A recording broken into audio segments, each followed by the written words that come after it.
Good morning, good afternoon, good evening.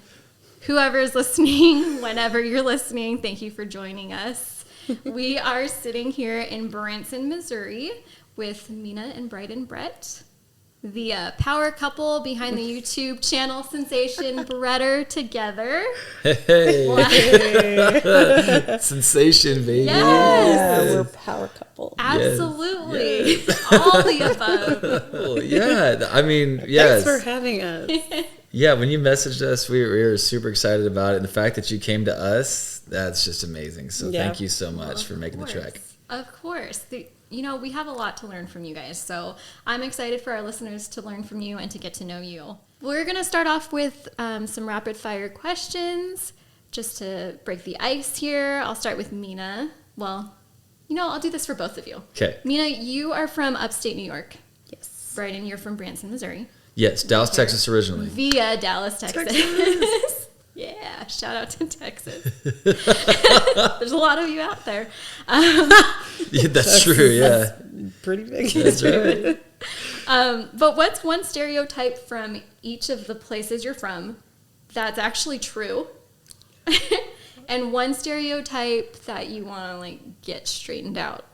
You go first, babe. Upstate. I'll let you ruminate on that for a minute. Oh my. So excited. You know what? There's one. There's a stereotype that all people from New York are aggressive drivers. Yeah. And that's true. That is true. Absolutely true. Totally.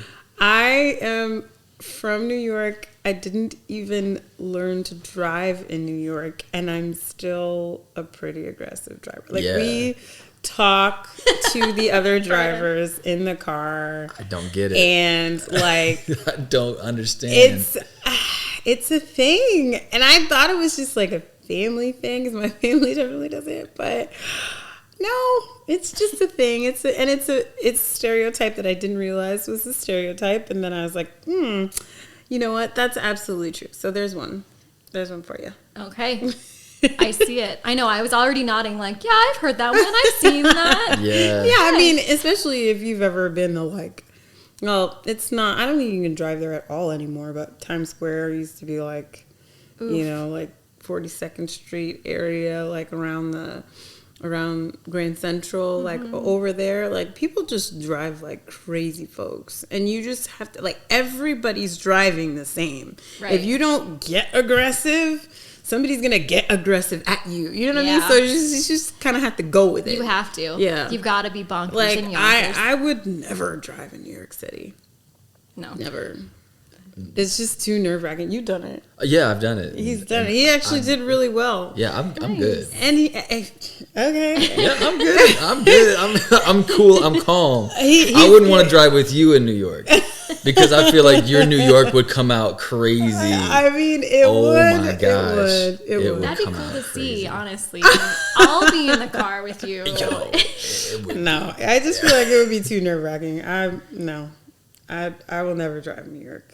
Right. I prefer to just either walk or take public transportation. In my opinion, that's what it's for. That's way better. Or let somebody out else there, be aggressive.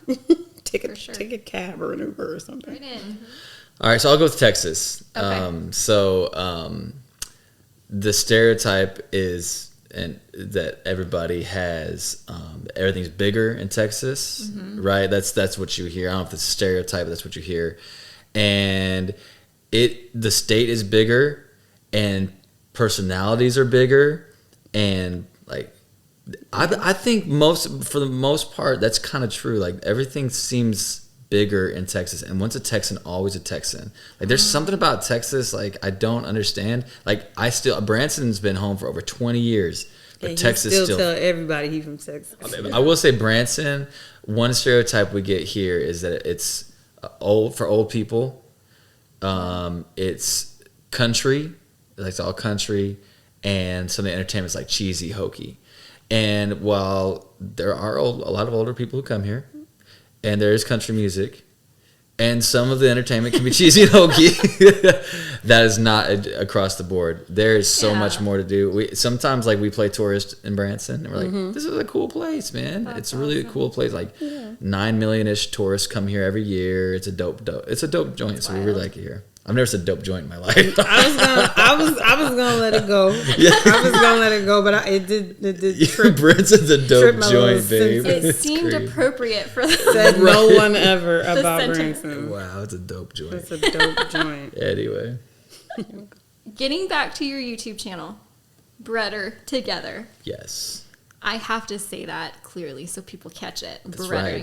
right. I see what you did there. But you have the cutest slogan. So you always start off your episodes and you say your favorite swirl. Yep. It's so cute. But it made me want to know, like in real life, where do you all get your favorite ice cream? Like this one should be easy. It should be. It should be. But you've both traveled the world quite a bit. So it might not be. Where should we all like line up and get our scoops after this episode? That's a great question. Oh my gosh. Oh, okay. So we need to preface this by saying we're vegan. Yeah. So there's pre-vegan ice cream dang. and post-vegan ice cream. Right. So Okay. if we're talking pre-vegan, there was this little shop in my hometown called Dairy Isle. And I've never had ice cream like that before or since. That's some good stuff. Wow. That's There's a statement. swirl cone specifically This is in Newburgh, right? in upstate New York, in Newburgh, New York, in my hometown. So good. I'm pretty sure they lived in Florida, and they would come to this little shack that they owned in Newburgh, New York for a few weeks every summer, rack up. It's like I think it was just a cash business.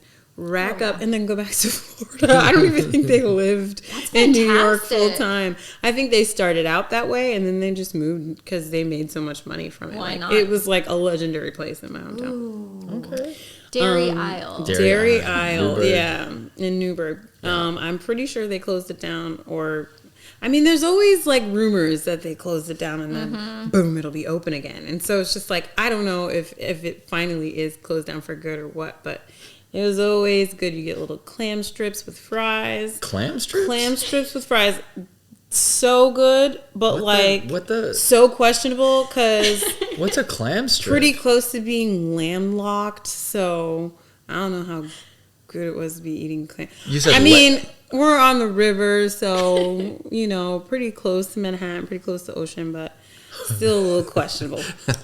What are clam strips? Okay, yeah. You take the clams and you put them in strips. Everybody knows what clam strips are, right? Nobody knows what a clam strip is in this room. Are you for real? No. Oh my gosh. Okay. We're not from New York, babe. So I thought if you said, you've ever I thought been, you said, he's from around the ocean, right? I thought you said lamb-locked. Landlocked. Land, okay. Landlocked. I was thinking meat, God. like lamb-locked, clam strips. Clams are you know the clams in the shell. Okay, they would take the clams and batter them up and fry them. So it's like fried clams. Yeah. And then serve it with fries and tartar sauce. Like. And they call this clam strips? Yeah. Wow. It's not what I was seeing in my mind. What else? Right, because with chicken strips, they're like in the shape of a strip. Yeah. Oh, Right. strip. Yeah. Okay, But with sorry. the clams, I'm kind of like, are they just like fried I think we clams? just call them fried clams. I don't know. Yeah. They were good, whatever they were. Clam strips. Clam strips. I was They like thinking literally like look teeth whitening like strips and like Are you LED for strips. real? No, I was No, like that. you're not. I was like on that level, like that strips like band-aids, looking like band-aids. I'm like, what is a clam strip? It is clams in strips, fried, crispy fried, like chicken strips, but clams. Dang. They were little, and little strips, and you take a toothpick and you stick it in there and you use it to get the tartar sauce and the ketchup. I'm pretty sure these are rapid fire questions. We're doing a good job. Yeah, rapid fire. We're on clam strips. Anyway, we're talking about clam 10 strips for minutes. ice cream. I'm personally. Welcome to the podcast, everybody. Okay, Wow. so yes, that's the best swirl cone ever, and they would dip it in chocolate too. So. Oh, that sounds good. So we have a camera on us, but for our podcast listeners, you can't see Dallin and I are in tears. I I don't The understand answer clam took a thing. turn, but for the best, honestly. Yes. Yeah. So that's, I don't know, pre-COVID. Pre-vegan. Pre-COVID. Pre-COVID flavored ice cream. Pre-COVID. Pre-vegan. We now like our ice cream Also- with COVID. Yeah. Also Andes. Yeah. Andes, Oh, Andes is frozen classic. custard. Their Yeah. frozen custard is not exactly ice cream, but that's good. Thank you so much. Well, I kind of want to let our listeners know a little bit of the background of how we know you two. It goes back some years. I don't know if I want to date ourselves. Yeah, let's some years is good. Yeah, once upon a time in a town called Buena Vista out in Virginia. Wow. Woo! Brydon, you were in an a cappella group. Yes. And now, this is where Dallin and I met you, and I'll just say it was 13 years ago. You were singing in this a cappella group Yep. called The Fading Point. And you guys were amazing. I had so much fun. I had the honor Super fun. to record some videos for auditions for you guys. And Yeah. it was just You were kind of like you were like marketing. You were like part of the team as kind of like marketing intern. You really wanted to kind of explore all that, and which is so cool. It's like a big full circle moment. It like, really is. which is really cool. To I come mean, back in together. theory, that's what I was doing, but I was just hanging out with you guys, and it was super fun. Yeah. But what the world wants to know now is if you, well, based on the sounds of your everyday life, the a cappella sounds of being new parents. Whoa. You're not newlyweds, but sort of, sort of there. Mm-hmm. What would you name your a cappella group now? Oh wow. Yeah. I had to think about this one for a minute for myself. Oh wow. So what would I name the a cappella group now, based on the sounds of being parents? It would have to be Shake, rattle, and roll. Shake, rattle, and roll. Oh my gosh, that's the cheesiest. I love that. Why is that? Oh, I was gonna say something about yellow diaper or something like that. I mean, that's the color that's coming lately. Yellow. I feel like yellow diaper is actually like a decent a cappella group name. Dallin is dying over there. I'm not. Yellow diaper. Yellow diaper is actually legit. Okay, so I have to come clean on the a cappella thing. I'm really crying. The a cappella thing, man, like I love and I respect a cappella for sure, like, but I can only listen to so much of it. You know what I'm saying? Like pentatonics, they sound the cleanest and the closest, but there's only so much of the the mouth cymbals that I can listen to. Oh, yeah. You know, Yeah. I want to hear a real cymbal occasionally. So I'm a little bit sardonic there with my yellow diaper comment, but I do feel like yellow diaper would fit in that space. Actually. It would, because I asked for sounds of everyday life, and I think it fits. Yeah, I really do. Yellow diaper is a sound. Fellow parents here, we get it. Okay. We'll shift gears here. You two met in Germany. Yes. While you were both touring back in 2013. Mina was with her gospel choir.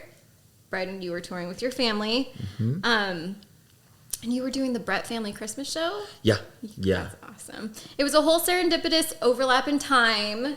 If you guys go back, go to their channel on YouTube, Brett Are Together. They have an entire episode, an extension of that episode of how they met. So if you want details on that, go back and watch that episode. But there's this very narrow window for you two to meet, and you did. Yeah. So essentially, music is what brought you two together. Pretty much. Yeah. Mm-hmm. Now I want to know, how has music taken part in the evolution of your relationship since then? Has it impacted where you are now as the Bretts? Wow. That's a good question. It is good. Yeah. Music. So Mina's family is like, because my family, if you look us up online, like we're, like the Von Brett family singers, I'm saying like, I'm saying like Sound of Music. Like my family's mad talented, great musicians and great singers, and all of us write and everything. It's really cool, and so grateful for that upbringing, and so that to be a musician is a different lifestyle, it's a different mentality. Being an artist, it's just, you know, like there's just, it's I can't explain it another way. Like when you're an artist, you kind of know, like it's just different, right? And so I was a little nervous, like who I married would have to, if they weren't musical, they would at least have to understand me. Yeah. They would at least have to understand like the artistic thing. So for God to bring her into my life, where basically her family's like the Black Brett family, you know, like they are stupid talented, like unbelievably talented musicians, all of them. And like her brother's one of the top DJs in the world right now. Her sister just was down at Essence Festival with Wyclef and Lauryn Hill playing with them, which is so dope, right? That and her so brother cool. is a drummer and is, you know, at Berkeley, and he's in Boston right now playing gigs. And then her other brother leads worship, and he's part of this group that we're part of called The King Will Come, and just really talented. So music is like inextricably bound up in my life, and then it's the same with her. And so for you to ask that question, like it's like central to our life, our lifestyle. Like, I mean, yeah, we sing a lot around the house, and I was going through a lot of growth with my group Prince Ivan and with my family, all through our dating relationship, and she walked with me through all that. And, you know, and she knew me before I got so famous, you know what I mean? Like so big, you know, so I know she's whipping for life, you know what I'm saying? Like she's in it for the right reasons. but you know, but no, she's like, she has evolved with me and in the music, and she's been through so much with that over these last almost 9 years. So yeah, he's right. I grew up with that whole scene, you know, like long nights in the studio. My father's a producer, and so he'd be, you know, in the studio with his headphones on for hours, you know, and my mom would just leave him and let him do what he, you know, how to do. Let him know dinner was ready and just, you know, whatever. Right. You know what I mean? So it's just not, it's not really foreign for me to just kind of get with the program. Yes, music is definitely just kind of interwoven into the fabric of our relationship, and it always has been. It's why we met, and it's kind of one of the instrumental things that's kept us together and helped us understand each other. And the first song that I ever heard her sing, so when you're out on the road, like you see other musicians, you say, yeah, I'll come see your set, and you never do, you know, because you got your own things going on, and that's the last thing you want to do between your sets is go see other people's sets, you know. And so, but this time I was definitely interested. So I did. My brother and I went to see, and the whole choir sang. Everybody had solo, and it got to the end, and she had not sung a solo yet. So I was concerned that she was the only one who couldn't sing, you know, in the choir. But she got up there and brought up. She sang "Silver and Gold" by Kirk Franklin, blew it away, and I just. And that was that moment. So yeah, the musical question, like it was at that moment, not that I was like one of those guys like, oh man, she blew me away with her voice and I fell in love with her because of that. But that was like clenched the whole thing. And I just leaned over to my brother and said, I'm going to marry this girl someday. Aww. You know? And yeah, so anyway, so music is, yeah, it really has brought us together in a lot of ways. And I'm so grateful for that because I feel like music is just so essential for life and health and society and culture and for us, romance. Yeah. The glue. That's some good glue. Yes. So I mentioned before you were touring with your family, Brennan. And your family has basically had like what I would call a running residency in Branson. Yeah. At Dick Clark's American Bandstand Theater. And has it been 25 years? This would be our 23rd or 24th season. Yeah, but 1999 was our first year when we came here. Yeah, crazy. That's nuts. That's amazing, though. So yeah. Congratulations on that. I was negative 7 years old. It's unbelievable. I wasn't even thought of yet. Negative 7. Crazy. Listen, I don't want to be as old as I am. I'm It's okay though. It's okay. It is. Nobody okay. thinks I'm as old as I am. No, because I don't act as old as I am. No. That's for sure. Some people call it immaturity. I call it forever young. Yep. Yeah, there you go. That's going well, great. That's great. That's going well, great. Shut up. That's what you get. Well, I only brought it up because you guys have all been touring, Yeah. and you've performed here in Branson for 23, 24 years now. Yeah. That chapter is coming to a close at the end of this year, not for endings, but for beginnings. Yes. I know that you all are working on new projects, and now you're kind of in the mom and dad role. Right. The Brett Show is going to leave behind an incredible legacy. What do you two what do you envision for your new projects and for the YouTube channel? These are great questions. I'll go on that. I love what you said. We're not disbanding, we're expanding, and that's always been the idea with the Brett family. We want to expand the legacy, expand the footprint, and mom and dad have entrepreneurial projects and artists and musical projects. My brother, my sister, myself, and so we'll be expanding the brand that way. And obviously there will be reunion shows in the future and opportunities like that. Although we don't have anything concrete yet, but all of the things that we've been working on for underwater for a number of years are now starting to kind of crop up. So we got Bretter Together popping up. I've got an artist development company.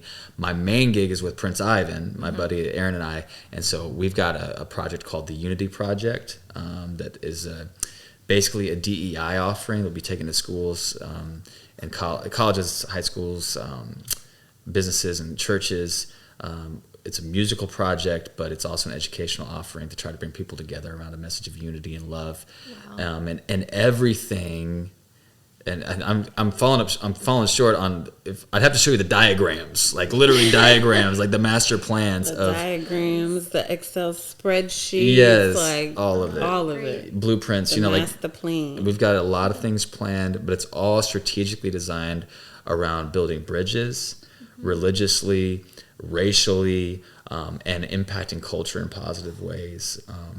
As musicians, as artists, I feel like we have such a responsibility to use this gift, because what we're doing is we're programming people, right? So thoughts, emotions, feelings become actions, become behaviors and habits, which becomes culture, which becomes law.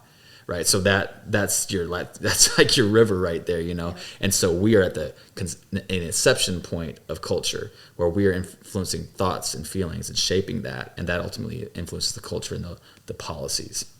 And so as musicians, we have to be really careful about what we're promoting. And so everything we do is pretty strategic in that way, and trying to bring people together, not trying to add to the toxic polarization that we have in society right now. So all that to say, everything is toward that, and it's really exciting, and I'm pretty pumped about the runway clearing for us to be able to start building those things and launching all those projects. So, yeah. Woo! You hit my hot button. We're excited. Okay. Well, let me ask you a little bit more about the Bretter Together channel. Yeah. I keep going back to it, but I really want to know, like, what do you guys envision for that? What's your goal, and how can our listeners and your fans, one and the same, how can we help you make that come to life? Realize that. You're asking great questions. Aww. This is awesome. Well, as believers, like Brydon was saying just a minute ago, like, I think it's just really important for us to use every gift we've been given, every way that we can affect the world around us to elevate the world, to make it better, and so that's one of the main goals with Bretter Together, is to put out consistent, clean, entertaining, inspiring content that will leave people feeling better and also empowered to go out into their little section of the world and make it better, and so that's probably the main goal. We want to put out content that's making people feel like they can relate to us, but also that they can take what they see us doing on screen and apply it to their life somehow, and go out and elevate the world for the better, make things better for their neighborhood, for their family, for the people that they have in their sphere. Yes. And so that's our vision, and it takes many different manifestations. It takes it wears a lot of different hats and costumes, but that's really what's underneath all of it. Is we want to elevate the world around us, and we'll do whatever we can, and in whatever way we can to make it possible. So, well, let's do some shout outs. Is there anyone today that we want to say hello to? Mm-hmm. Go ahead, babe. Shout out to my family in Newburgh, New York, in New York City. I love you guys. There's a lot of them. I'm the eldest of 6 kids. There's 8 of us in my family. You got my mom and dad, Maureen and Wyatt. We got my siblings, Sean, Ron, Tammy, and Mr. He would hate that I'm calling him that. The premier DJ, Dior MD is what his first name was. It is now Momo Reddy. And he's blowing up. He's like, ridiculous. Like on the front page of Apple Music and all kinds of stuff. Just unreal. He's a superstar. Wow, unstoppable. Yeah. So Momo Reddy and my baby brother, Micah Stevens. What does he call himself? Mickey Steve. All my sibs, they're all great. Hello, family. I've got a friend on YouTube. She's like one of my closest friends. My Amber Diva Renee. She's monologuing mama, I think, on YouTube. So check her out. She's an actress. She's a singer. She's a dynamo. Like, she can do so many different things, and she's awesome. And she and her husband have a YouTube channel called the A&R Show. They're hilarious. They're ridiculous, and they're hilarious. So shout out to them. And all of our fans, all of our followers, all of our listeners, all of our audience, like all of our family, our Swirl fam. Everybody's always just being so nice about supporting us and watching us, and we've been doing these live Q&As, and people literally will just log on to listen to us talk. It's so interesting. I get it. And I totally get answer it. I'm our one of those questions. weird people. They ask questions, we'll answer them. Like, they send us questions weekly. It's really interesting that there are people who actually care about what we're doing. I'm so blown away by that. Awesome. My shout out, I want to shout out my nephew, Ye, Aubrey Graham, even Puff, Kevin Hart, my homie Kevin, just all the guys who've been with me since day one. Just want to say, love you guys. Thank you so much. Your nephew, Ye. Kevin. My nephew, Ye, is crazy. It's crazy. And Aubrey Graham, you even know who that is? Drake. That's his real name. That's his real name. Yeah, come on. I don't think I knew that. He's one of the cool kids, I bro. didn't either. Whatever. Yeah, but Kevin Aubrey Hart, Graham. too, Yeah, for sure. the Kevin Hart. Yeah, Kevin Hart. What about Been there the from the Bretts? start. Let's shout out the Bretts, Tom and Andrea. Yeah, shout out Tom and Andrea. Brenna and Garen. Yes, we shout And out all fam. of the nephews and nieces and yes, And the shout- in-laws. Because my Lizzie, I forgot my Lizzie. Yes. And I'll shout out my bro And my Aaron, Devontae. Aaron Space, who's my partner in crime with Prince Ivan.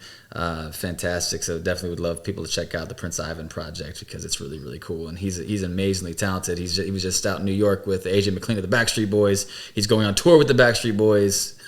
Believe it or not, they're still touring and selling out. Yes, all selling over out. Like the world. people actually. Yeah, people want it that way still.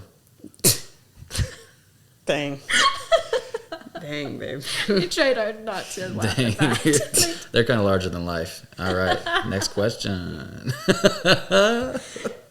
To wrap up today's I'm chilling episode. right now. I'm killing it. Actually, I think I'm just gonna go with something that you have told me, and it literally is just something I think about almost every day. And that is progress, not perfection. If you are moving forward with your goals, with your dreams, with the things that you feel like you are put on this earth to do, you just need to remember that it's about progress. It's about moving the needle a little bit every day or a little bit a few times a week. Just making sure that you're making progress. And perfection is not even... It's not necessary, and it's not even attainable. Like, how do we as imperfect beings think that we can create perfect things? It doesn't make sense. There's always going to be some imperfection in what we create and what we put out into the world. And that's what makes it special most of the time. So it's about progress, not perfection. Amen. Amen. That's a Brydon Brett quote. Yes. There it is. And I'll go ahead and quote myself again. And I wasn't going to do this one, but I'm going to kick it back to the Fading Point days, kind of circle back on our time together at Southern Virginia University. What I learned being part of that group, that was such an interesting little thing. So I was doing business school, but the real schooling that I got was through that group. I learned how to operate. I learned how to manage people. I learned how to be a leader. I learned how to do musical arrangements. A lot of things that I took for granted, but my parents took care of at our family group. I was able to take those lessons and apply them.